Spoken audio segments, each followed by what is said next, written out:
Good afternoon, President Newfield and distinguished members of Richmond City Council. My name is Henry Sledge, and I have the privilege of serving as the City of Richmond's Director of Economic Development.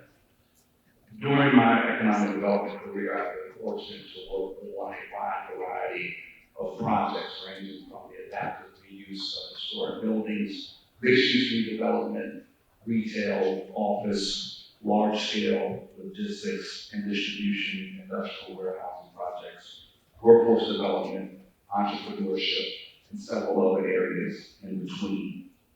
I have a great passion for the work that I do, knowing that at the end of the day, it helps communities thrive and results in meaningful jobs for residents.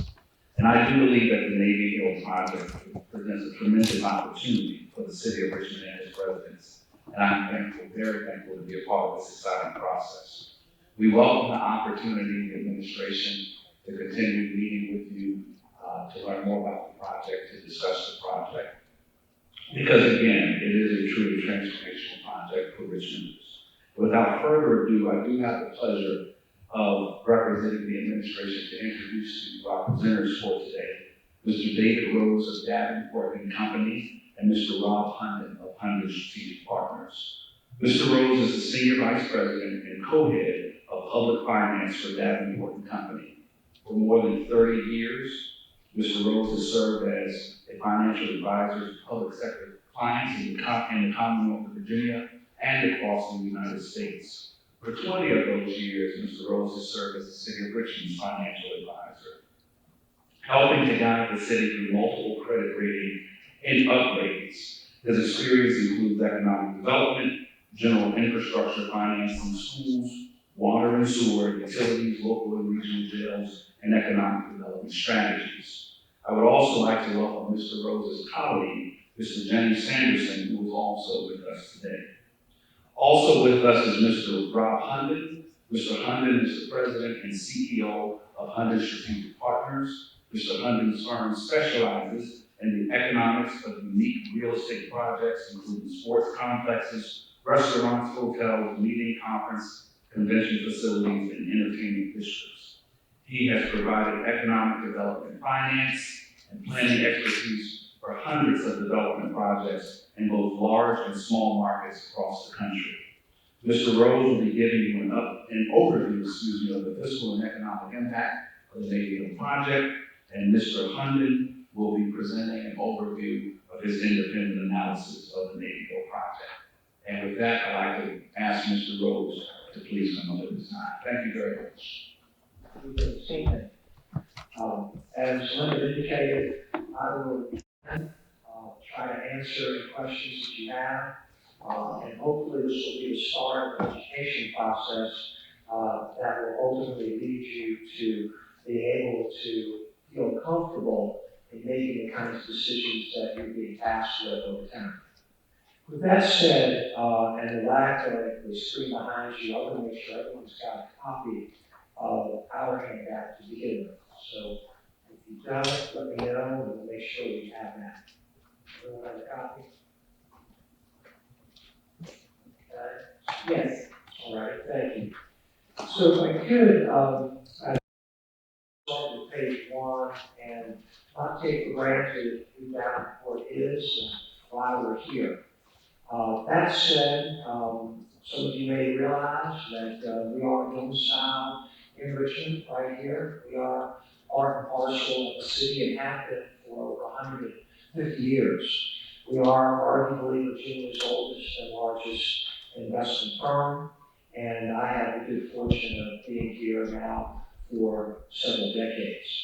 That said, our practice in working with local governments and others is primarily here in the Mid-Atlantic, Southeastern region, and we are financial advisors to some 500 different local governments and entities over 15 states. So this is what we do. And that said, we are here as advisors to you. We represent all of the city of Richmond, and that is hopefully the spirit in which you will hear the things that we were asked to evaluate. Since 1998, when we came across to Davenport, some of my colleagues and I, we've had the good fortune of doing some $64 billion of financings, including, of course, the city. The next bullet point there is just some of the local governments we've had the opportunity to work with. That includes Charlotte, Pittsburgh, Cincinnati, Baltimore, Savannah, Raleigh, and here in Virginia, over 24 cities, let alone counties, and that includes those that you can see there, amongst them Alexandria, Lynchburg, Roanoke, etc. Finally, we have a financial fiduciary responsibility to be sure that anything and everything we say is putting your best interests first. And that's how we looked at all of this project from the day we started. So if you would, on page 2, let me just go over for a few moments the way in which we came to be here today. And that is, we did some various research. We looked at the proposal and the work product of the Navy Hill Development Group. We also interacted with Rob Hunden and his firm, Hunden Strategic Partners, and they did the independent third-party analysis. So what do I mean by that? This mayor made a decision early on that rather than relying on the best interests of others and developers and what have you, he wanted an expert third-party opinion so that we could verify and validate the information that was being provided to us. So Hunden Strategic Partners was selected, and they did their work, as you can see, going back well over a year. All of that was reviewed by us, as well as a variety of interviews, and plus our own basic investigations based upon our experiences, as I said, in places like the Cincinnatis and the Pittsburghs, which I have the good fortune of working with on a regular basis. So, page 3, what is the Navy Hill Project? Again, I'm doing this in part, especially since there's no screen behind you, Madam President, so if you will bear with me, let me just list some of those things that really do compose the project as it is now presented. It includes an unprecedented $1.3 billion in private investment spread over what will be new office, new retail, new commercial, new residential, and what is expected to be the largest new hotel in Richmond, 541 rooms, plus all sorts of other amenities. It will also include a new GRTC bus transit center.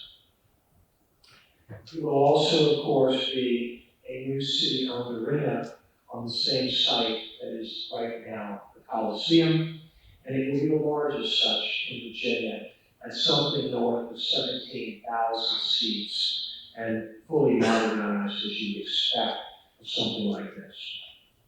There will be a renovated historic Blues Armory, also coming by virtue of private funding.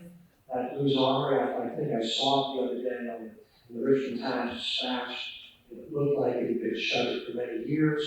And I think, again, that is going to be brought back to life as part of this overall project. I mentioned earlier, there'll be a hotel, that's at 500 plus rooms. I think at latest it was roughly 541 rooms.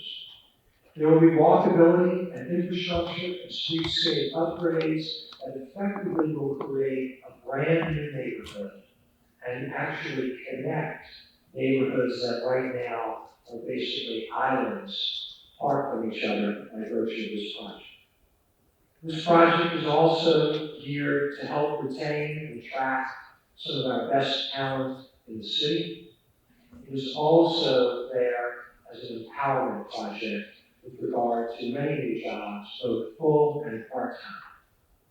With all of those things, it's going to generate an estimated $1 billion. That's a hard number to get your heads around, but as we've done it and we looked at it, that $1 billion is after, that's surplus, that's after paying the debt service on bonds that we talked about, as well as some of the additional costs the city will incur in that area, because there will be a very vibrant community there. So that $1 billion is over 30 years. And the mayor has recommended that half of those dollars, $500 million, go to public schools. So one of the things that we wanted to be sure that people recognize is that this in no way is taking away from schools, but is adding to the dollars available for schools. In addition, there is investment in public safety, public works, other core cities that are very much part and parcel of your annual CIP that you have and vote on every spring. That's to be $340 million over that period of time. In addition, an unprecedented level of new housing and opportunities for those most needy. That is to the tune of roughly $150 million. And then finally, with the $1 billion as proposed, there's an investment in art, history, and culture of some $10 million. Those numbers roughly add up to that $1 billion range. And again, if you're going to see in the next few minutes, I'm going to be talking in orders of magnitude because the numbers are so large and so significant. And as I mentioned, thousands of jobs. VCU did an independent review of that. Those are not our numbers. But again, relative to anything that this city is seeing, be it the old US Baco, now CoStar, the numbers are totally larger than any of those by a multiple. 480 affordable housing units, and when more, that would be in the pipeline. And then finally, here, just for this, $300 million loan in minority business enterprise. That is, just to give you a sense of that, that is the equivalent, one project, of the last 10 years of minority business dollars. One project alone, this 10 years, comes to roughly that amount. So if I could, let me move on then to how the project is to be funded. This is page 4. There are two primary sources for this project. There's the private development, and there's publicly issued non-recourse revenue bonds.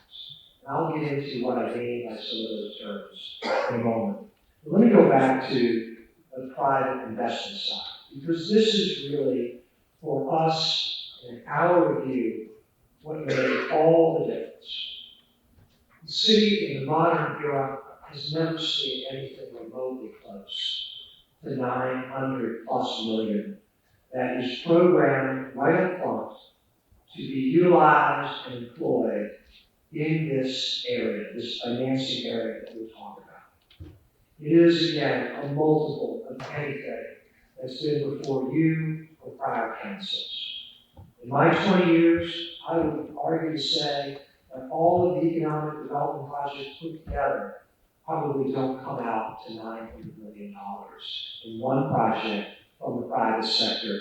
Again, I don't use the words that easily, but it's really extraordinary. And what that is, if you would, is development money that is local, is national, and I understand is international.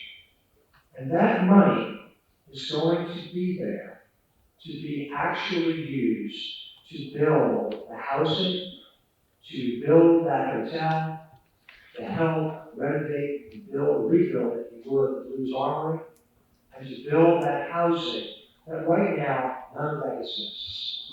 All of this is the critical point here, if I could, all of this are new dollars that are going to be utilized to take care of that second part, and that is the repayment of some $350 million of bonds that will be used to actually build the new arena. Now, how is this bonds issue going to be done?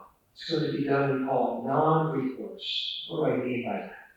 What that means is that, unlike many other projects this city and other cities have seen, it will not have the backing of the city directly as a general obligation or indirectly as a moral obligation. And it doesn't need that. And the reason it doesn't need that is this $900 million that actually could grow to $1.3 billion over the next 4 to 5 years will be substantial enough to allow all the various things I just talked about being built. And if all those things being built will produce all that new revenue, that is what's going to pay for these bonds. So, one of the things I would recommend, Madam President, if I could, since I'm not a lawyer, and I have no background in law, is between the city attorney's office and ORIC, which is the outside legal counsel, I would strongly suggest that this city council and the commission and the other folks as well ask for individual meetings with those folks from the legal side, so the things that I'm talking about today, the things that I'm saying, you can actually see in what is almost 1,000 pages of writing of safeguards that, again, also unprecedented, that will safeguard the city that these dollars are indeed there. These dollars will be there so that you can feel assured that the only way this arena can get built is if those dollars are indeed there to be built simultaneously, the housing and the hotel and the Blues Armory. So all that being said, hopefully you'll be able to see that this is all being done at one time. It's not as if we are asking you or we've been asked to say, build that, and then hopefully some private money will come. To the contrary. That private money must be there, programmed in order for these folks to sell these bonds. That's what makes this project so special. So page 5, how are they going to be repaid? Well, I just said they're going to be repaid with all sorts of new dollars. What do I mean by those new dollars? Well, as I said a moment ago, that new convention center hotel, that effectively new armory, the renovation new, but it's effectively new. The residential, the commercial, office space, all of those things that are new, they're going to produce significant net new tax revenues. We don't have a dime of that right now. And if this doesn't get built, there'll be no net new tax revenues. And where are those coming from? From real estate, from meals tax, from sales tax, from lodging, from default, from a myriad of different taxes that all are coming that right now do not exist from those new things that will be created. In addition, there will be, within this overall district, some incremental new dollars over and above the dollars the city currently gets on the existing real estate properties that are there. We're going to go into in a few moments why that's going to be the case. But that's where these dollars are coming from. So again, I want to emphasize that if we do not get this $900 million, we can't get the arena built, and we can't in turn pay those debts back. And outside investors who are sophisticated will have to feel every bit as good as we do that those dollars will indeed be there to build the project. Otherwise, they're not going to invest in these bonds. Having said all that, we believe that that is the biggest safeguard you got. And that is that money has got to be there. And if it's not, these bonds can't be sold. So from that perspective, on page 6, we just wanted you to know the structure. And that is that these bonds will be going through the City of Richmond's EPA. It is what we call a pass-through. While I'm not a lawyer, I've been doing this now almost 40 years. What I can say is, under Virginia law, that's just the nature of the way these kinds of financings are done. Once again, from my perspective, I would encourage you to make sure that the City Attorney's Office, as well as ORIC, will provide you with necessary safeguards to understand why, if there are indeed shortfalls in this tax district, it's not going to fall back upon the city. In other words, it will not impact the city's debt capacity and will not in any way curtail us. But rather, what we're going to show you in the next few minutes is we think the dollars will be so great that this project is very much a win-win for all parties involved. So let me go to page 7, the next several pages, which touches on the incremental financing area. And that is basically here in the next few slides. Let me start with page 7. It looks like that orange is eating up that blue.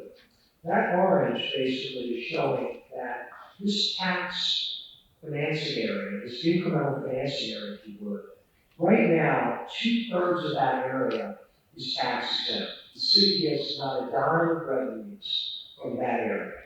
And the goal here is effectively to turn that orange into blue, which is the taxable area.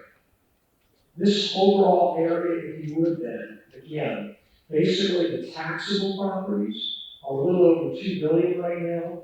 And the tax exempt properties are valued at almost $1.5 billion. So we're losing, in fact, in the core of our downtown, a whole area that produces effectively no dollars to the city. So on page 8, let's look at that a little bit closer. And you can see there, the black is the increment financing area. But within it, there's a whole lot of green. And that green are all those tax exempt parcels. And then you'll notice there, if you look closely, there's some lettering and numbers, mostly numbering, that are tied to a number of those parcels. That is what I was talking about earlier when I said those parcels would be those parcels that would go from being tax exempt to being taxable. The city would actually be paid to sell those parcels to the developer. If the developer does not do what it's supposed to do, the city will actually get the dollars back, and it will get those parcels back in time. And once again, that's part of the legal safeguards that have been negotiated over many months. So this area is about 80 square blocks. However, it only accounts for 8% of the overall city's assessed value. So one of the questions and things that have been out there in the media is, isn't this a rather large incremental financing area? And actually, and Mr. Hunden will come behind me, because this is really his area of expertise, especially in terms of the size of those districts. I believe he'll describe that as a below average size district. And we're going to talk about in a few minutes some of the very successful incremental financing areas. One of those being Indianapolis, which is almost the entire downtown. So having said that, this is actually not a very large area. But again, it is an area that allows for this project to do those things that we're looking to have done. So on page 9, we just wanted to further highlight that area. You can see it's now in red, and then you can see again in the blue all of those properties. So let me, once again, at the risk of maybe being overly deliberate and redundant, let me, if I can, Madam President, just say this. All of those blue parcels, those represent what will be new development parcels, right now tax exempt, and they will produce the new revenues, be it the hotel, be it the Blues Armory, etc. And we will be getting the dollars from there, the incremental dollars. And then the rest of that area, the non-blue, all that we'll be getting will be the incremental real estate only from that area. And there's a little bit of limited parking, which some folks could add more details onto, just to be further precise.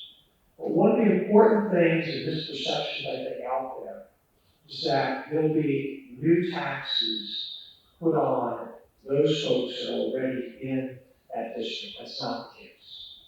There'll be no new taxes. The only taxing that will occur will be those properties that right now are producing nothing because they don't exist yet, because there is no hotel there. And then there will be incremental real estate with regard to those folks that already have real estate there, only over and above what is there now, because all the values of this whole area are intended to go up. So lastly, on page 10, we just drilled down even further. And I would like to make one other point if I could, and that is in regards to schools. These various properties that are in blue, those that are going to produce meals tax. So for example, with the meals taxes that will come from that new hotel, the meals taxes, the first 6% of that will again go towards this helping to the city. But the extra 1.5% goes directly into those funds that were set up roughly a year ago, or a little less than a year ago now, to help towards the extra school construction. So you may recall that over the past year, when you all set up that 1.5%, you were hoping to get about 9.1 million. I think the last number that we received was over 9.3 million. This will actually add even more dollars to that 9.3 million. So I want to dispel the belief that somehow this project is taking dollars from the schools. It's actually going to be adding dollars to the overall school fund. So, page 11.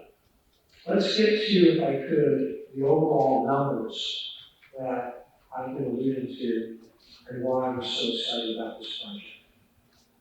So back in November, the developer presented to us the project, and they said that the incremental revenues over the 30 years would be roughly $1.2 million. As I mentioned, the mayor wanted to see if that was the type of number that made sense. Could we validate that? So he had Mr. Herman and his firm come in, and they actually said, no, we don't see 1.2 million. We see about 1.7 billion, 1.7 billion. They actually think there's an uplift, and I'll let Mr. Herman talk about that further, of nearly 460 million over and above what this developer is thinking will be available to the city. On top of that, you see the 34 million, that's that 1.5% that I just talked about, over and above all of that. So, as presented in November, that number was about $1.7 billion. Since the actual negotiations and finalization of all of this, the overall numbers are slightly smaller. Now the development is about $1.5 billion. Still highly sizable. So again, $1.5 billion of revenues if this project occurs over 30 years. So if you go to page 12, we just wanted you to see, because of time, if I could, President, I'm just going to simply say, these numbers are broken out this way, and you can see again how we got to $1.5 billion. Let's go to page 13. Total expenses. We've got a net against this. It's the debt service. The debt service on that $350 million, based upon these cash flows, is roughly $476 million. And there's another roughly $75 million of what we'll call extra expenses that you incur over 30 years. So, think of it this way. That's $550 million of expenses over 30 years.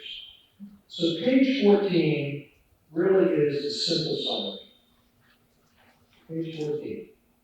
$1.5 billion of revenues, 500 or so million of expenses. We're left with roughly $1 billion. 985 million, roughly $1 billion. Now, what that doesn't also show is that we do nothing. Right now, as you know, our debt capacity and our affordability is being cut back because in this past year's budget, last year's budget, this Coliseum that we have cost us roughly $1 billion just to operate at a loss. There's also an area there that is basically, in effect, developmentally challenged because, again, it's for reliability. So we could argue that the net impact to the city is even greater than $1 billion by doing this when you really look at it. So my last couple of pages, because I've been so long, and I apologize, But again, on page 15, we asked ourselves, okay, assume we do nothing. We do nothing scenario. The do nothing scenario, perhaps at best, has this area, this incremental area growing at what the city assessors average of 2% a year over 30 years would be about $300 million. Mr. Hunman and I are not so sure that's correct, but again, I'm not an expert in that. But I do know that that area right now is, in a way, a further liability. So we said to ourselves, if indeed it performs as expected, scenario 2, we have $1.5 billion, less the expenses, we're going to have $1 billion remaining, roughly $1 billion. That's 3 times greater than the do nothing scenario. We then said, what if the project doesn't perform as expected? We basically could go all the way over to scenario 4 and say that if the revenues of this project are literally half of what we expect, we're still better off, or no worse off, I should say, because we have a series of assets and we have a community.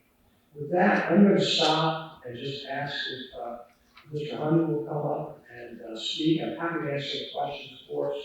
And one other thing I would like to point out, Madam President, is in the back, we put together, working with Hunman and working with the city, about 15 or 16, as we call it, commonly asked questions put on our letterhead that perhaps you and others in the community would like to see answers for, and we got that. We made about 75 copies of our board. So with that, I would thank you and ask you to come and be there. Thank you, Mr. Davenport.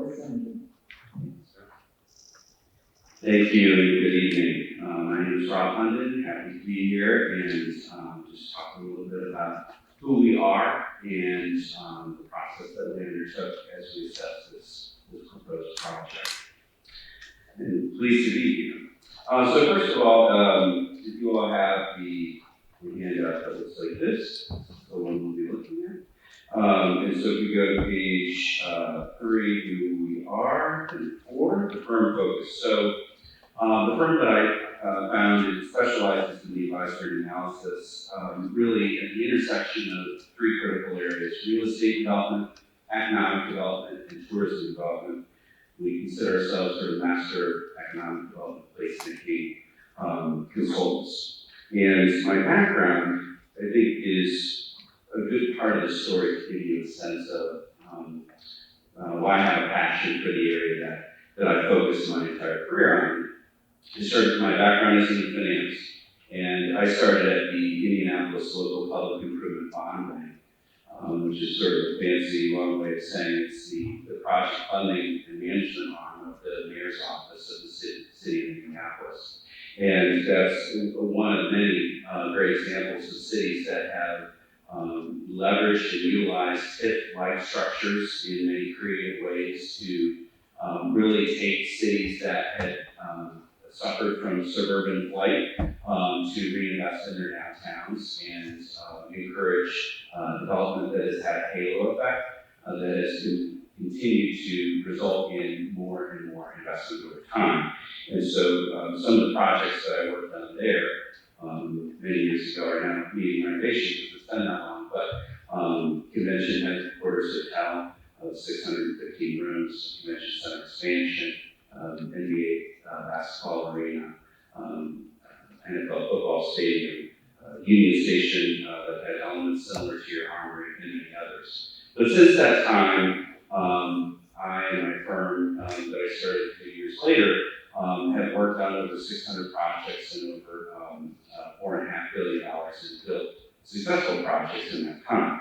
Our focus is on market feasibility, competitive positioning, master programming, so if people want to know, or communities or developers want to know what they should include in the development of a mixed-use project. We do all the assessment to help them figure out what has worked elsewhere so that can work in their project.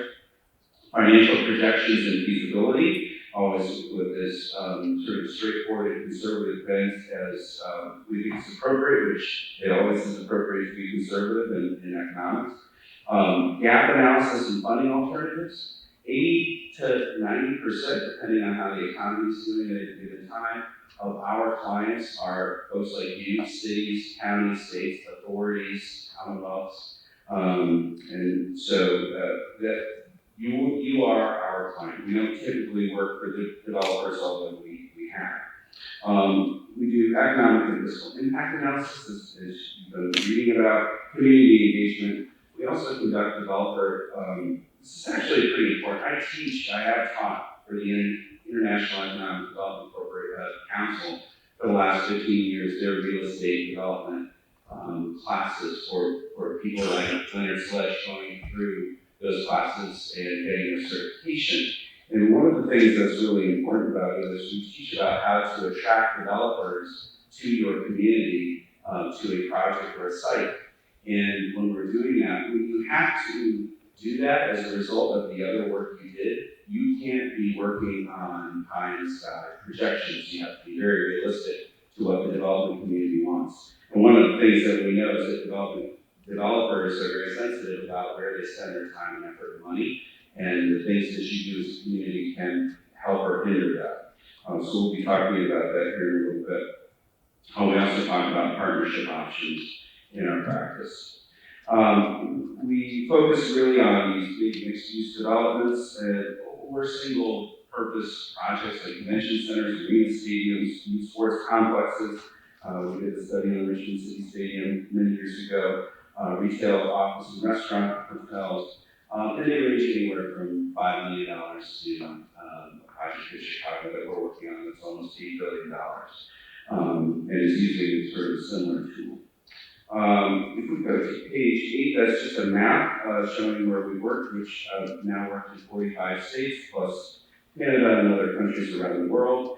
And we have a state or a Commonwealth contract with Kentucky, which is why you see so many little buildings there, because worked on about 40 economic impact and fiscal impact analyses for tourism-oriented projects for the state or for the Commonwealth of Kentucky since 2001. You can see on page 9 that I only own one tie and 2 shirts, but that is a picture of me. But this is what I've been doing my entire career, and obviously take it very seriously and enjoy what I do and teach those in the industry how to analyze these projects in a way that protects communities and helps them evolve into a better place to live, work, play, and visit. Our staff is about 12 folks, mostly with real estate and finance backgrounds, and I am involved in every single project that we do, and I'm readily assisted by my team. We have repeat clients all over the country. Of course, I mentioned Commonwealth of Kentucky, where we've done over 40 projects there, the city of Chicago and other entities in Chicago where we are based, such as the $100 million Riverwalk redevelopment needed here, which is the most visited project in the Midwest. The city of Durham, Indianapolis, and many cities all around the Midwest. Much of Texas, including many years in Fort Worth and Madison, amongst others. I just wanted to give you a sense from my perspective, having worked in the industry for a long time, what the concept of TIF is all about and how it's been utilized. So this is something that the structure generally has been around for a long time. TIF style districts, and what this is, it's been used even in the last, say, a 15-year period from 2000 through 2015. They're on page 13. More than 2,500 TIF style bond issues were sold to investors, totaling nearly $40 billion. And it is the most commonly used incentive style structure in the country. And there's a reason for it, because it generally it works. It's safe for communities. It sort of is self-policing in many ways. And it had been authorized in all 50 states and the District of Columbia by the late 1990s. Let's go to page 14. So TIF basically stands for tax increment financing. Essentially, what that does is the focus was, what do we do with these areas, these focused areas of a downtown or a community that are a challenge that we are having a hard time getting the private sector to invest in. Maybe if we can recapture or recoup some future benefit that will be created by an investment today, and we can plow that back into the project today, that will take some of the risk away from the private sector getting involved in this area. So this is really key. For cities who haven't been down this road before, it might be a strange thing to hear, but it is honestly been used thousands of times around the country, and it's because it works. Basically, when you have an area or a parcel that needs to be invested in, you can recapture some of those future tax benefits that will be generated, and but for that project, those taxes would not be there, right? The parcel would just sit there. But with this new investment, you're generating new property taxes, and those are then being recouped by a bond structure that allows the community or the project to invest in parking, sidewalks, other things that help the project area. So core elements of TIP include a designated district with defined geographic boundaries, a defined and limited operation period. That's important because all TIPs sunset, and when they sunset, the community coffers and are getting the entirety of all those revenues. And so that's just icing on the cake at that point. And again, but for the project, those investments and revenues would not have existed. These expenditures encourage economic development, and what tends to happen, the reason that they are done in a way that is sort of a neighborhood area or a district as opposed to a project-specific TIP, is because the whole point is to have a rising tide that lifts the boats of the surrounding district areas. So you're trying to sort of prime the pump for that area. You are inducing new spending and really leadership, both from the private sector and the public sector, into that neighborhood. And when others see that, then their barriers to entry, their barriers to investment fall because they see that others have succeeded and others are generating increment and they're generating value. And so the surrounding area properties appreciate at a faster rate than if you had not generated, if you had not developed those parcels. And so that's why we sort of talk about that rising tide lifting all boats. It actually does work, and it's one of the big differences between our projections and the developers' projections here is that there was an assumption of that 2% growth, and what we showed was a stronger growth with this investment than without it. These style structures do not impose any new taxes on property owners, and but for the project, these new taxes do not exist. So, 100% of zero is still zero. And so what we see here in these types of projects is you're increasing the tax base and you're using a portion of that increase in the tax base to reinvest into the project to get it off the ground in the first place. And but for that incentive, it would be hard to make that happen. TIP examples nationally in Virginia, just a few of the thousands that exist. Of course, I'm familiar from my days a long time ago in downtown Indianapolis. Nearly the entire downtown was part of the downtown Indianapolis TIP, and so we used that for billions in projects to be developed. And as that halo effect occurs, as that virtuous cycle occurs, it attracts more investment and the increment increases everywhere. And so you're starting to get real estate tax increment, new assessed value coming in that you hadn't even planned for.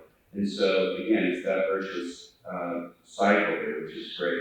Overland Park, we're working on a major mixed-use project there. The state of Kansas has what's called STAR bonds, and that's a sales tax increment TIP style structure. And so for projects that can show that they're bringing in net new spending and are unique and inductive of new spending, they can get these STAR bonds. And so they're backed by the increase in sales taxes on a project.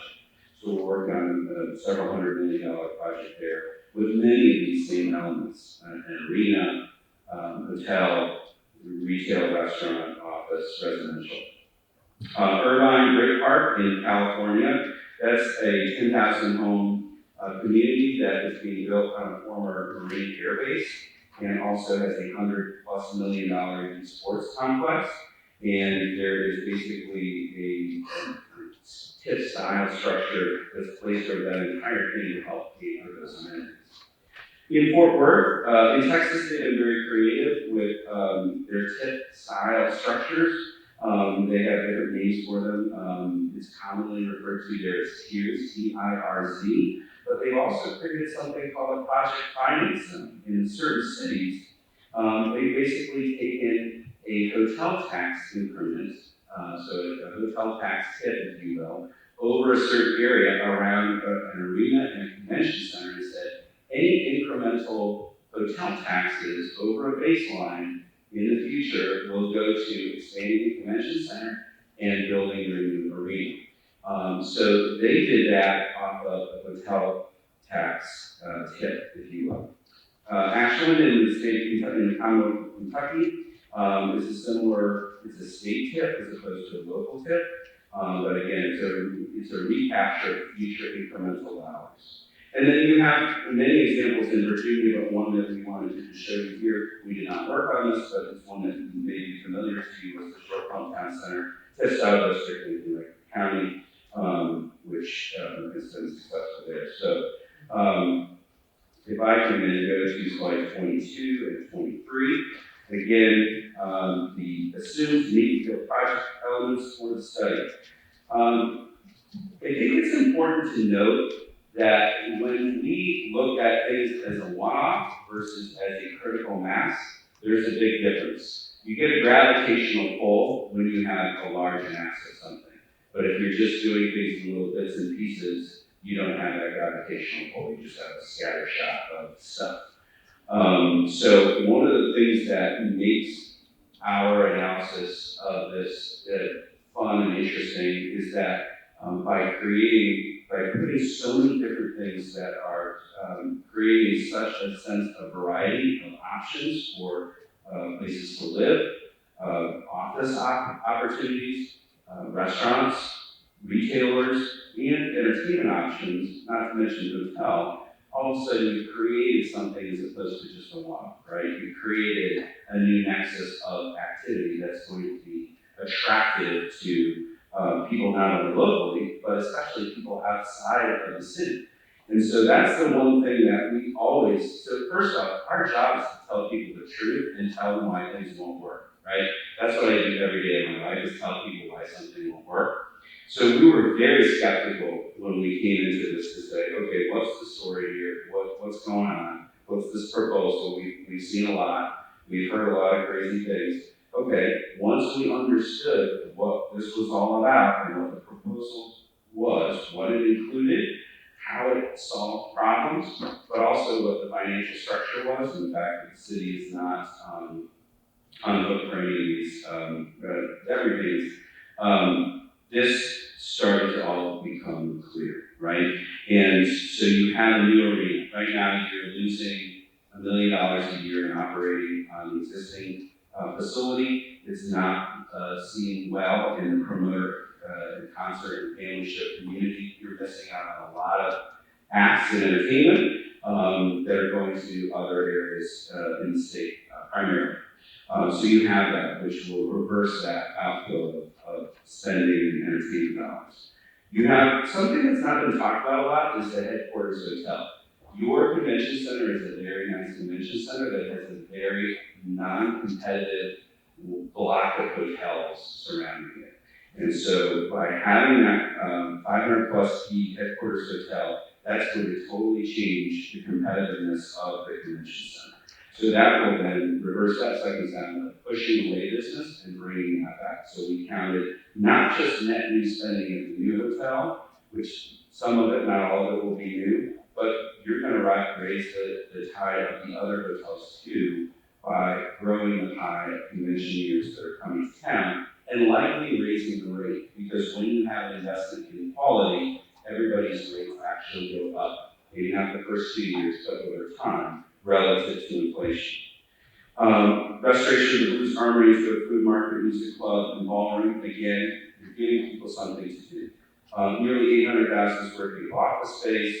Obviously, having jobs on site, some of that daytime spending is going to come and stay right in the city, even if they don't all live in the city. 275,000 square feet of mixed-use retail space. This is critical too. If you're just opening one restaurant or you're opening 12 restaurants, that's a big difference because you as a citizen may say, if your family or friends, hey, let's go down to this area and just pick a place to go. If there's only one or two restaurants there, you're not going to have that. You're not going to have that ability. But that's the value of critical mass. So we appreciate that the developer is doing a lot of mixed-use retail and restaurant space. And then, of course, several thousand multifamily apartments, both at market rate and affordable 80%, 60% rates, plus supported parking, and of course the new GRTC transfer station. So all of those things sort of put together sort of make this have a gravitational pull and a critical mass that make it attractive as a place that feels safe for visitors to come who maybe haven't been to Richmond before. If they were just coming to a one-off development that is surrounded by empty parking lots at night, you may not see them again. That doesn't feel safe. But if you're recreating a whole new neighborhood and making things that are taxable to tomorrow that were not taxable today, and you're creating a lighted, safe environment of activity day and night, that's going to have an overall positive effect on you. So anyway, we ran our analysis, we did all our own homework, we interviewed local stakeholders, brokers, the management company, promoters, the convention center folks, the tourism people. We, just like we do for any of our studies, and came up with our findings. And in some ways they were more robust than what the developer had proposed or had projected, and we feel good about those findings. As I mentioned on slide 26, we conducted all of our analysis. We have, my name is on the work, so I need to work for the next 20 to 25 years. So I don't have any real prior relationships with anyone here, although Leonard, we did work in New Hampshire together, but he just started here in June, way after our work was done. But and we worked previously for the city on the City Stadium project, but it was years ago. So we have no dog in this hunt. And we really just want to see you succeed. And I think you're smart to ask great questions and always be skeptical. But also when something has been vetted, then I think you do what you need to do to move forward, because the alternative is you don't do anything, of course, you're basically going backwards. But if this is a good project that you believe in, and you don't do it, what we have seen happen in the classes I teach for developer solicitation and attraction, what happens when you turn down a project of this magnitude that stays online for a long time, and it's really hard to get other developers to really take you seriously in the future. The same would be true if you took a bunch of swings and misses at projects that were too good to be true. So you have to really get it down the fairway, and so you don't want to be on one end so conservative that you turn everything down, or on the other end that you're swinging at every pitch. So we have seen this play out over the last year. They have a zillion folks working on it, and we feel good about the work we did.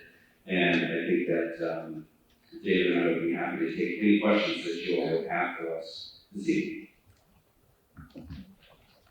Thank you, Ms. London, and certainly taking time while you're here in the city to give a more macro overview and certain skills that they're having for.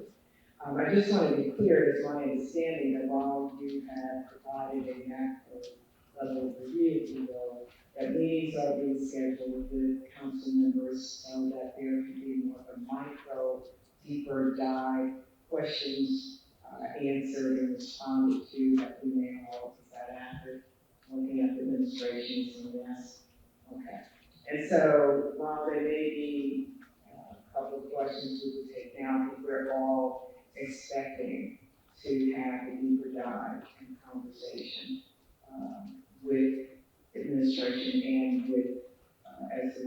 done by commission, and as the work is done by the independent consultant. So it may or may not be questions or comments at this point. So, Ms. Larson? Okay. The new mic.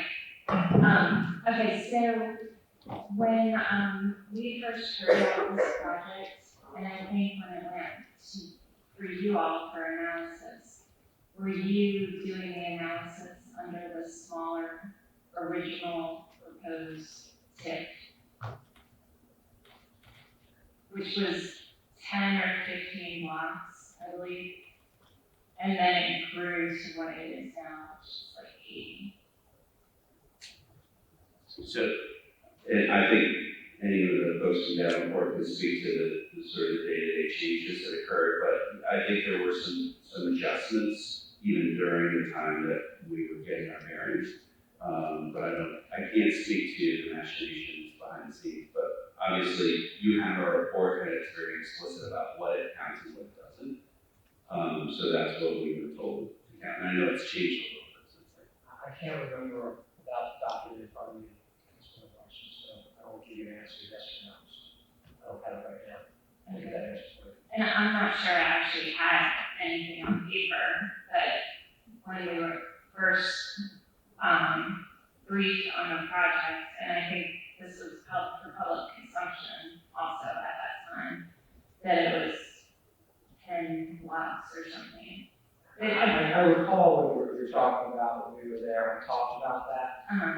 The reason we actually made effectively that more of a rectangle, if you would, was because of the recognition that this whole area, as Rob alluded to, is going to have an uplift. All of those properties, not just the ones that we delineated initially, were going to benefit. So the thinking was, if that whole area was going to be the beneficiary, what that was going to do, in fact, was actually turn off even additional dollars even faster to be able to be targeted to schools and to infrastructure and what have you. So that was part of the thinking, as I recall, as to why we made that a bigger area. Why you may call that element. Yeah, and I would just say just in terms of best practices, we prefer as economic development advisors when communities establish a larger district than the project itself. Because if it's just the project itself receiving the benefits of their increment, a couple things happen. It can seem a little bit self-serving to the project, of course. It also then disallows for you to use that same tool or elements of the uplift in the future for, say, surrounding areas. So let's say, and we have to map up the area here, there could be projects that want to happen in the future in this area, and you may want to use some of the increment for those to get those off the ground. So it just is a great tool. It doesn't hamstring you, it actually gives you more tools and more freedom to sort of work in economic development a little bit stronger than you have been able to until now. Just a quick follow-up. Is there any analysis on the impact if we cut that TIF size back? If we took it from where it is now and cut it in half, or eliminated 75% of it? Because the reports that we have say it's an extra billion in revenue, right? So it seems like it would still be funded. So I think as Councilman President Newell said, when we take a deeper dive, we'll bring some of those numbers and go into them. But just the way in which the overall cash flows work and timing and everything, it really is to our advantage, our meaning the city's advantage, to be able to have the best possible district size and certain revenues flowing through so that we can actually get the lowest possible cost of money and that we can actually do those things that we're talking about. So again, I think I would prefer, if I could, to answer that, to show you some of those numbers and to walk you through it on those one-on-ones that I think you were alluding to. Thank you. Mr. Angelo? Thank you. And similarly along those lines, the example from Short Pump that was presented, really my understanding of that was that there was a special tax district created that met the debt service obligation. The TIF was an added backstop in case the assessments didn't meet the projections, that there would be other uses of incremental taxes involved to help cover the debt. The TIF was actually never needed because the special assessment tax district covered the debt service. So that's a slightly different structure. I think it's interesting how it's been used as an example here because frankly, I think that would be a wonderful addition to how this project is financed.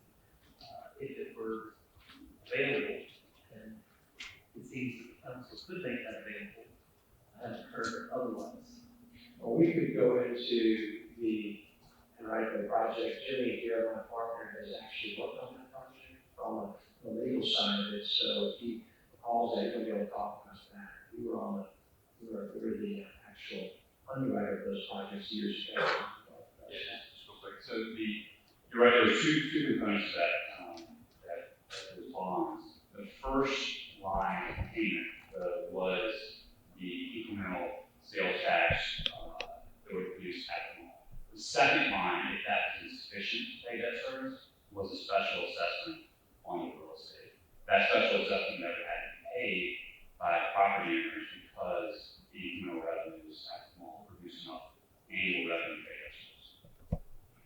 And the project. And that was- on 6 years. 6 years. Those revenues were so substantial, Councilman, that overall debt, I think it was around $25 to $30 million, was actually retired in 6 years because of all those dollars.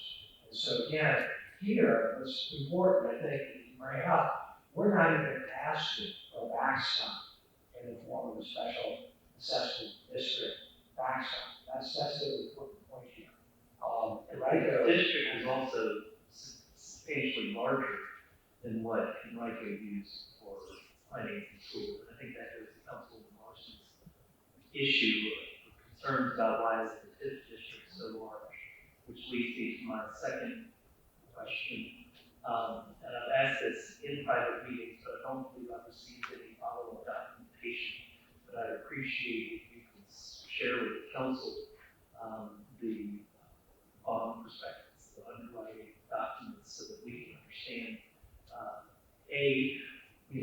where is it being touted to bond holders, that there's this non-guarantee from the city. And then secondly, what are they anticipating in terms of the payoff? Because surplus, as I understand, it's not 50% going to schools. It's actually 25% because of the surplus from the TIF. 50% is going to pay out debt early. So, I do have some concerns about how things are being talked about publicly and the types of numbers that are being used. So I think if we could have those prospectus that really highlight publicly what the bond holders expect. From my perspective, the city's not on the hook, but we're also transferring a substantial amount of real estate to the EDA. And I'd like to make sure that there's nothing in that bond prospectus that says that, the land is an asset that can be used as collateral. There are things like that I need to see written guarantees. Because if you say, well, council, you just have to approve this and then we'll go and issue that, I would like to make sure that some guarantees from that. So I think you make a number of very good points. I could answer them one by one, but I think first off, with regard to the prospectus that you're talking about, in any financing like this, you need a bond prospectus, an offering document, if you would. And that document has not yet been created. What is happening here, taking one step at a time, is that document will be a function of the agreement, that 900 plus pages, that is effectively going to steer what that document looks like. So the first level of comfort here is that that bond document will have to reflect the agreement that the city attorney and board have actually written. So they're not going to be able to do those things, for example, that give you concern. And again, when you see what is there in terms of safeguards, I think you're going to feel very good about that. But, And I hate to cut you off, but my understanding from other projects that use TIFs, was that the council got to review those types of documents prior to voting on them. And I think you're saying that the timeline requires our vote before that can be created. I'm not saying that. And that's what I've heard. I'm saying that, let's take a step back here. That document has not yet been put together.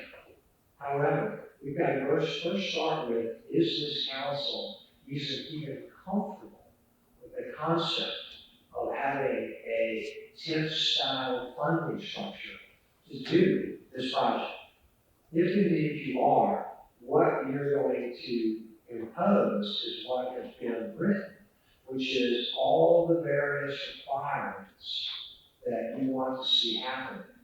And if indeed those things are there, then ultimately, or as bond counsel will make sure that that document is written in such a way it's protecting your interests. So, for example, real estate, other things that may give you pause will be addressed acceptably upfront. That's what we're trying to say. So ultimately, and again, with Junior being a lawyer here, the EDA has to all be approved, because that bond document I take it will have to be approved ultimately here as well as the EDA.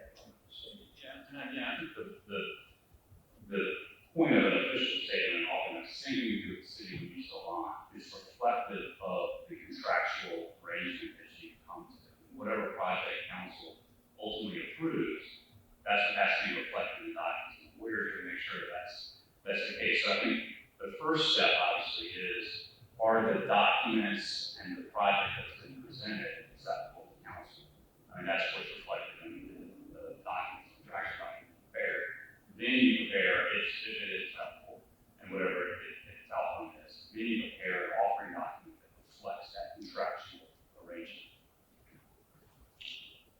Okay, and maybe I'll go back to my sources, but I was under the impression that JP Morgan had pretty much already drafted such documents, based on the proposed terms. If they have, we've not seen it. And again, it would be reflective of whatever the contractual arrangement ultimately is. And so if the contractual arrangement changes, then whatever they put together, we have to see that change.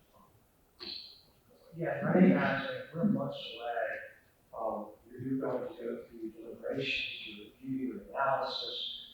We're talking about almost certainly that they will be selling bonds that's acceptable to you sometime in 2020. So for them, if they got some drafts, that's wonderful. Again, it seems premature. Thank you. Ms. Gray? So I just want to dovetail some of the questions Mr. Angelo has been asking, because I met with the bond attorney and was told that there was a maximum amount of $350 million that I could find in the EDA agreement. So when I left there, I went to the EDA agreement, did not find that. As a matter of fact, there were no parameters or there's no amount, term, rate, any information, or even preliminary parameters. So how on earth, if you don't know what those parameters are, can you say how much the debt is going to cost? That's a very good question, Councilor Ray. So what we have and what we had on day one is a relative order of magnitude. I can't tell you right now to remember exactly what interest rate assumption and size that they put on there, but what I can say is that since that time that was submitted in November, for example, their estimated interest rate that they had given to us in their proposal actually has come down. The interest rates come down. And so what we're trying to do is to take a look at this. And before, again, everything is ultimately approved, just like you do when I get in front of you to get your blessing to do a CIP project. I give you the parameters. I ask you for the attorneys to approve the parameters. That's the same thing that'll have to happen here. So that goes to your point. And we'll make sure that if those parameters can't be met, then we don't see cash flow. And they won't see cash flow. So that's just a matter of time. We're not even close to there. But isn't that typically included, have looked at other projects of this type in other localities within Virginia and other areas, and all of those documents included that language. It had preliminary bond agreements, it stated whether or not the bonds were underwritten prior. That's down the road. So when I come to you, what you typically approve is a actual legal document that says just vote for me for that. As long as it's under 5%, it doesn't go past 20 years, and it does have certain things, then you give us the blessing to go into the marketplace and get that. The same will hold true here. But shouldn't, I mean, if we're trying to assess this overall, shouldn't we know what that is?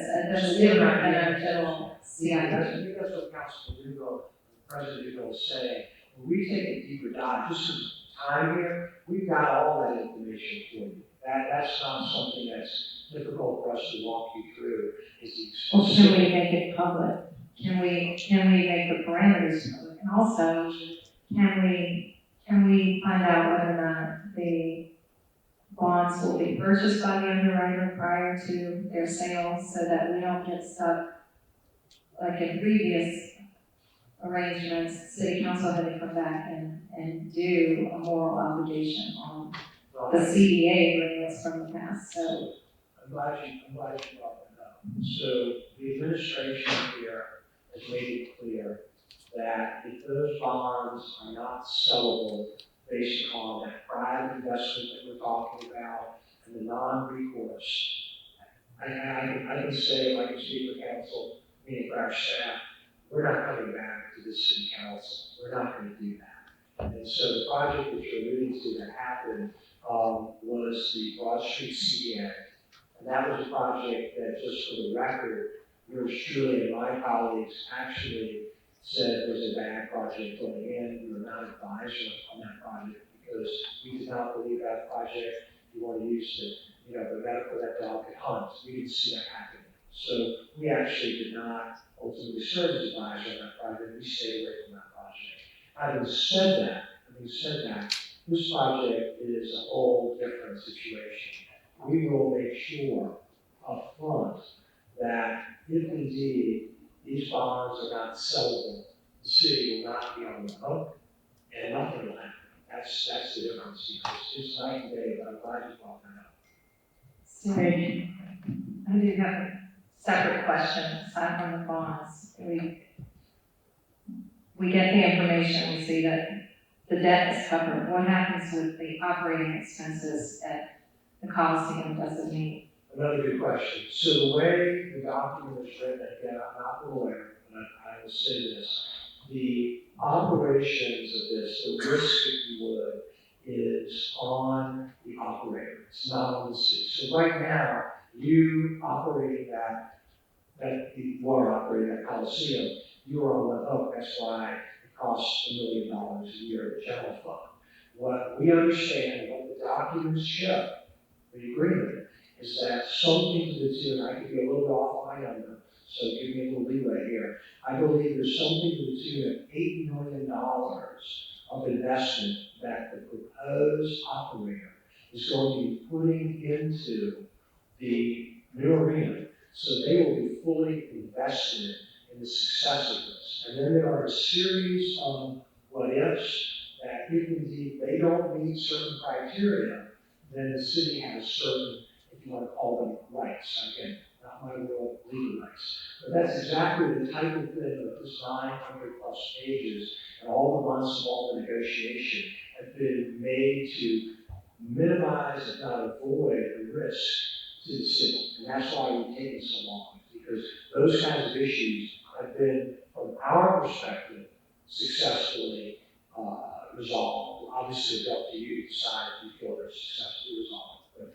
That's exactly one of those issues that I think when we have a legal meeting, they can talk in detail about your answer, give you the answer. Is there a response later that where you can directly upon that portion of the agreement about the operating costs? And also, with the costing, is it going to be used as collateral for the bonds? Yeah. Again, I think absolutely we can, once you get the page and paragraph, ultimately where that what the language you're looking for specifically. And that it's in the original piece. And it talks all about the operation of the lease, and there's the cost of that. So really at this point, because we don't have our bond counsel present, and so some of these questions are very legal. Well, some of these, And we need to have answers to them, absolutely. yeah, I mean, these aren't, I'm not diving so deep in the bond agreement, I'm just asking the rate, term, and amount of the bond, which is basic to any financing. So that's not, I mean, I understand the bond attorney's not here, but I don't think it requires a bond attorney to answer that question. No, no, so you said, we've got all those numbers, so those are ready. That's a very easy thing. And so I want to make sure that the question, you hear the questions and you hear the deep dive that is going to be the case for members here. And so our staff is recording those, but what you indicated you will share and that you will earmark, will be looking for those to come back for this item. As we said, I started the whole presentation by saying, this is meant to be the beginning of our education to you because you are our clients. And we need to make sure that we're all comfortable with this overall complex structure. The safeguards are there so we don't have another Broad Street CDN. So I know exactly, I believe, what you're looking for. And as Judy said, there's a certain document, maybe several pieces of different documents that speak to exactly the types of questions you have. We've got the numbers, we didn't bring them tonight, and we'll take the deep dive, we can sit down with you, we look forward to going over that and showing you the old numbers that are higher, new numbers that are lower, meaning the rates and the back. Thank you. Mr. Jim? Well, I still can't see. Someone, I couldn't see you. my other question is, when we met in private, before this proposal was put forward, one of the big selling points was a more walkable Jackson Ward. Lee Street would be leveled off. There would be state monies that would be utilized to level it. There'd be some cost savings because the Coliseum debris could fill in the hole. So that's all been taken out. And then there was supposed to be some apartments developed along that stretch, and see, just from reading in the news, that those numbers have been reduced. So have these projections been adjusted for that? And is there any hope of Lee Street being leveled I mean, that was a big selling point. Obviously, I represent Jackson Ward, not that side of it, but. Well, two things. Number one, Council, I will defer to the administration with regard to sort of the actual structure of the physical structure of what's there, what's going to be there. But yes, indeed, the numbers have all been adjusted. I know I went quickly, but still have so many pages, but if you look at that column that we had that said November 18, and then it said the sort of the revised, that revised reflects those updated numbers that includes what Mr. Hunter did in terms of updating that uplift. Because, for example, one particular block has been changed since that period of time. So I defer, I should say, to Ms. Copperglen and her staff. We're able to somehow talk about what is exactly the look of the project, whether it's East Street or elsewhere. Thank you. Mr. Jones and then Ms. Robertson, and we will wrap up the questions. Thank you, Madam President. One of the things I'm recommending or ask if possible for city attorney to set up that meeting for presentation from the council. So we can have discussion Really, Mr. Jones. And then, some of the things that I just did, being with all of it, things of that nature. And we just like it presented at some point to full, part of the administration, how we continue to deal with, the cost of private services. I trust a good tip, I understand all that, understand the grid, understand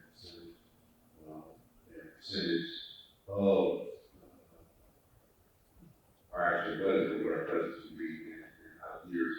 I would like to know just, what's the impact to cost of services year 1 through year 5, things of that nature. How would that impact in 1 second? I'd like to know, understand what are the cash flow projections, year 1, 2, 3, 4, 5.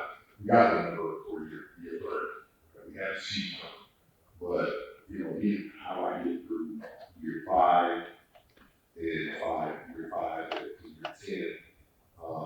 And those are some of the conversations that I'd like to have, and the information I'd like to provide. You're clear in terms of what Mr. Jones is requesting and administration, so that we're talking really by year projection, but also certainly the bond council discussion.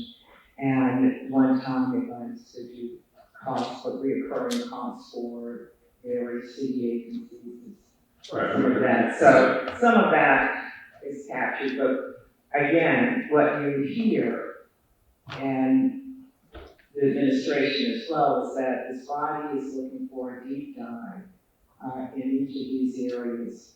Some of the questions you've heard this evening, and so our staff will follow up with the administration, who will be in touch with you, but really wanting to have sufficient information to vet this proposal. Thank you. Ms. Robertson. Thank you, Madam President. And thank you for the presentation.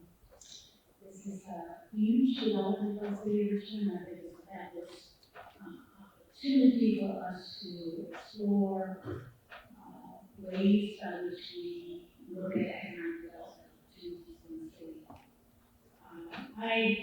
My comments basically align with what Councilman Jones had already said, as well as the President has reinforced. The numbers that we have before us give us a big picture for 30 years. It is difficult for me to assess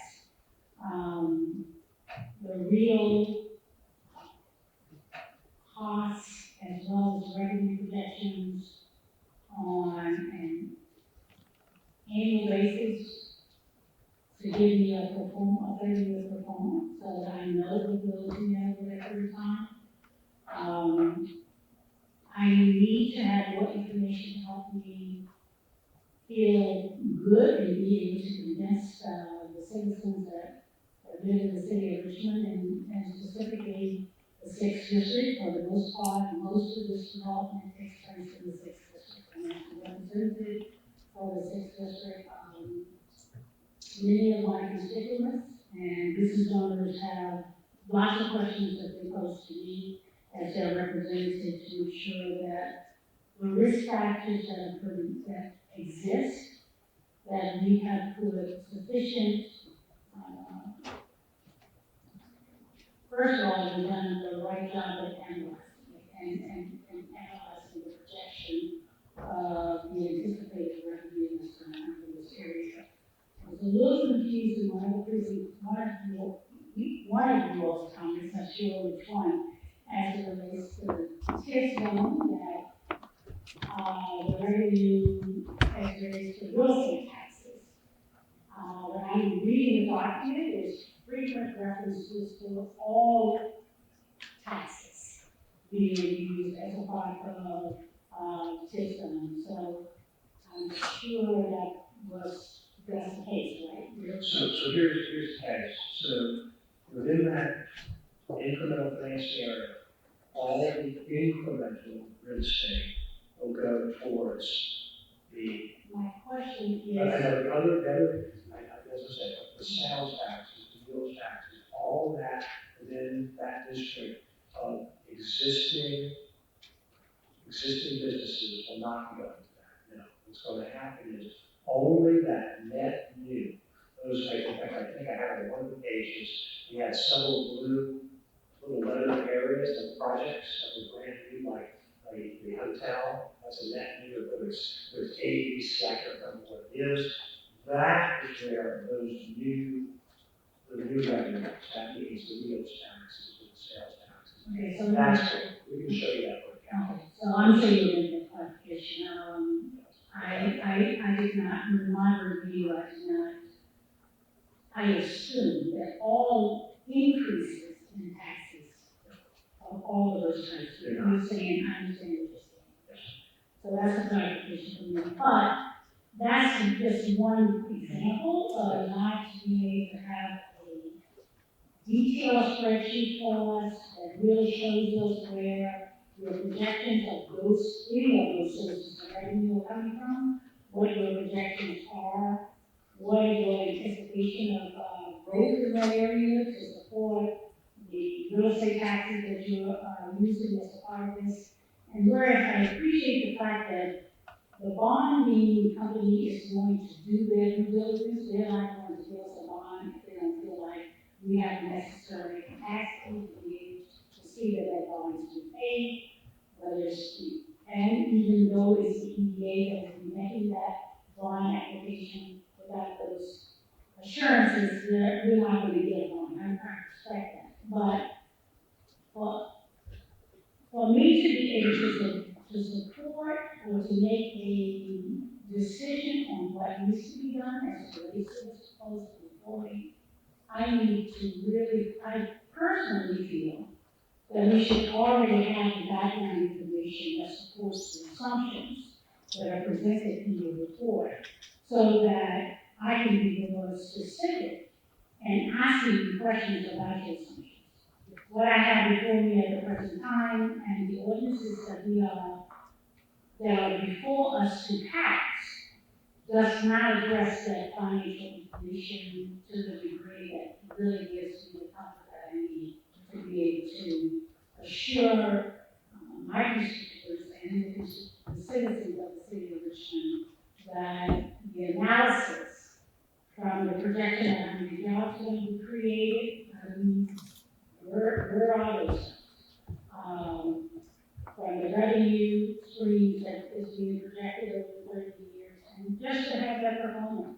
The $900 million investment, you know, better detail about where is that investment coming from? What assurance? I have no assurance on the number. I have no background information to be assurance. So this is very important for me to be able to see that before I move to the next step of talking about design, street patterns, all those kinds of things. I also would like to know, and perhaps the attorney can tell us this, the boundaries for the TIF zone. There's no, my understanding, there's no paper, no document that actually create this TIF zone by the boundaries. I know it's mentioned as it relates to the boundaries, as it relates to the tax increments, but my question is whether or not we really actually need a zone defined. That's something that can work out. I can see that the attorney gets more clarity on that. Those are basically some of my concerns, Madam President, and I appreciate the fact that this meeting is not for the intent for the deep dive. But I think it's important that the full council is provided with that kind of information, that we can review it and scrutinize it ourselves before we get into just one-on-one individual dialogues about the background information. That's fair enough, and again, we have no problem. Again, we have done that on your behalf, and now the desire by this body, at least by yourself and others like Mr. Jones, are to see some more of that deep dive and go through it. We are delighted to do that. I know I speak for, Is there a time frame, Madam President, that we Well, I think the meetings are either they have been scheduled or are being scheduled, but the source documentation that's being asked for, members would need to get that in advance of the meeting so they can have perused it and be prepared with any questions. So source and or second, you get a sense of the data that's being asked for. And I'm not, as long as we have staff who are reporting that, and so that, and I'm looking at you, but really the administration as well, so that those things can be provided to council members in advance of the meetings, and so that we can then have more informed discussions. Okay? Not a problem. Thank you. The very last question, Ms. Gass. Thank you, Council President. My question relates to the Hunden uplift revenues relates to, I guess, the previously presented in terms of November 9th, 2018 versus the current one that was updated in this analysis. It says something around 80.1% of the uplift calculation. I just want to better understand some of the revenues, so that's kind of what I'm talking about too, the projections moving forward. That's what I understand more about the uplift revenue mix. It's a great question. I'm glad you asked that. I think uplift is a term for the increment over a baseline. And so, but I think what your question, you have two questions, I think. What the heck does the uplift mean? And number two, what's the difference between July 19th and November 18th? Yes. Okay. So I think that report can certainly speak to the difference between the two scenarios. We did all of our due diligence about 9 to 12 months ago. So that's what you found in the detailed report. And by the way, all the projections that get to those revenues are in our report. So you have at least that detail, and then how you connect the dots between what we projected and where that would flow. I think maybe that's where some additional clarity would be amazing. So yeah, in terms of what the uplift is, there is a current assumption of, well, there's a current amount of assessed value real estate taxes being paid by the parcels within the primary and secondary zones. Then there is the sort of the historical average, say, of 2% growth, although in a depressed area, it doesn't even always reach that point. Then there's the question of an additional line of increment above due to the investment in the neighborhood, right? And so we projected that. So the difference between the future in every of those 30 years, the future assessed value and resulting taxes, and the baseline is that uplift. You mentioned one clarification point. You mentioned the current proposed TIF area neighborhood as well as surrounding. Both, it's not just the TIF district, it's also surrounding, I guess, area that could see also investment as well. Is that correct? Yes, so we sort of divided the map of the district into sort of the project itself, and there are very specific things that can be generated and recaptured from the project itself and those various elements. Then there was the primary impact zone that we felt would be the most highly and positively impacted by that investment because it's just the first ring. And then there was the secondary impact zone that we thought would be still positively impacted, but not as much as the primary zone. So we made different assumptions about how those zones would be impacted, and so their uplift is different. In terms of which taxes in the deal ultimately get recaptured and utilized to pay for things, we have our set of assumptions in here, and some are very specific to specific areas, and some are more broad. Thank you for that. Thank you. Mr. Hunter, thank you for the presentation. Bruce, thank you. I'm pretty clear that you are clear the level of specificity that will be necessary to be responsive to the questions the council members have. And again, we look forward to receiving that information in advance of the meetings that we have scheduled so that they can be as productive as possible. And I'm looking at you, though, the administration working in conjunction with yourselves. So again, thank you, and much work ahead. Thank you. Appreciate it, thank you.